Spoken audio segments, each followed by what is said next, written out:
Holy A motorist named Ty C gave us this video. He was waiting at the rail crossing, saw the stranded semi-truck, got out his cell phone. You can see the truck driver walking down the track trying to wave down the train.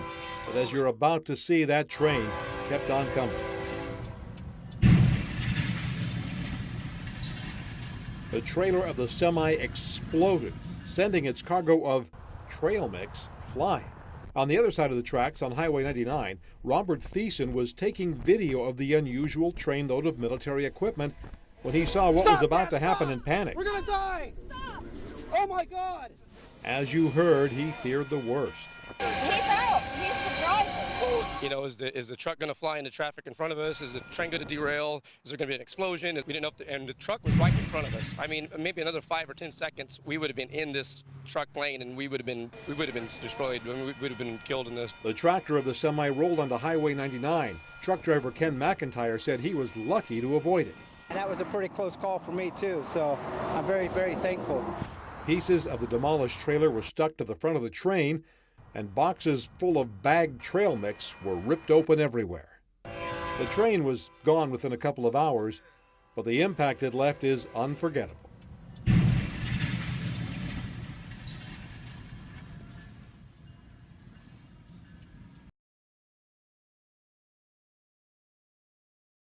Three portobello. I put the sauce in. I'm sorry, 3 poblano. Liz Sanchez serves up her specialty in her 4-year-old restaurant, aptly named Casa de Tamales. Can you help me put some tamales together? She began the business with the idea of local food, all made from scratch, and her customers, she says, are not only sold on the good food, but by who is making it. We needed to make sure that the personalities match up to the food. Owners developing a following in the very place they call home by making it easier to get these gourmet eats. It was necessary in this economy to go to the people and not necessarily wait for them to come through the door. Sanchez and a few others are spotted all over the valley, even at Fresno State football games. You don't wait for the opportunity to come to you now, you have to go make your own. And I think a lot of people are looking at the, particularly the restaurant business, food trucks, whatever, that you see all of that around our community. Al Smith with the Fresno Chamber of Commerce says a sour economy put true foodies to work, looking to make money, and for some, starting fresh. Might be driven a lot just by, I need a job and maybe this is a way to do it. And if I can convince enough folks to throw some dollars for an investment or to rent a place or whatever. And storefronts are popular still. The franchised Dickey's Barbecue is expanding beyond its location in Visalia. Construction is underway for new restaurants in Clovis and the new marketplace at El Paseo in northwest Fresno. And Sanchez is taking her business to the Fulton Mall, right where many of her tamale fans live and work. We're excited about it.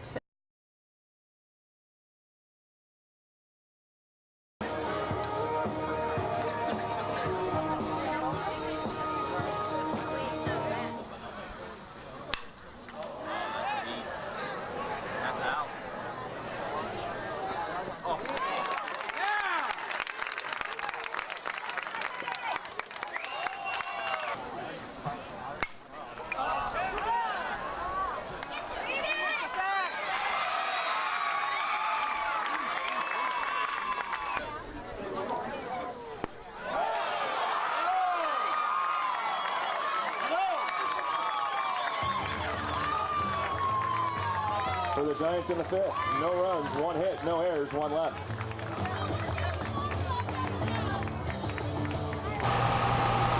Nearly 200 Del Monte fruit processing workers rushed out of the Sanger plant Friday, dozens of them scared and feeling sick.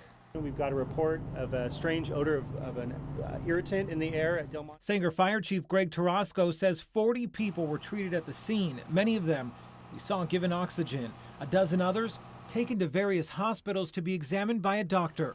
Their chief complaint, shortness of breath and an irritation in their throat.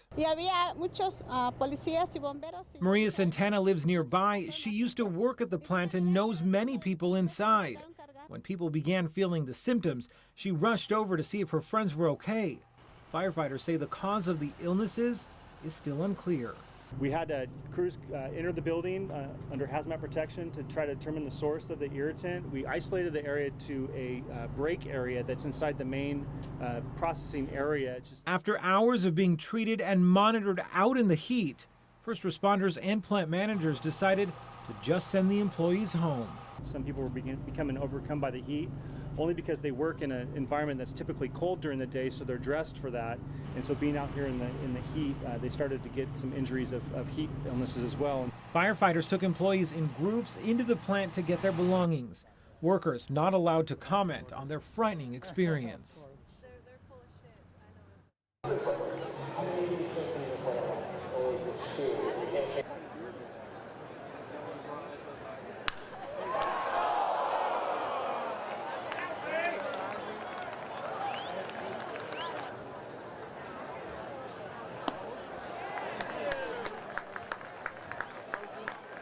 There's another 14:30.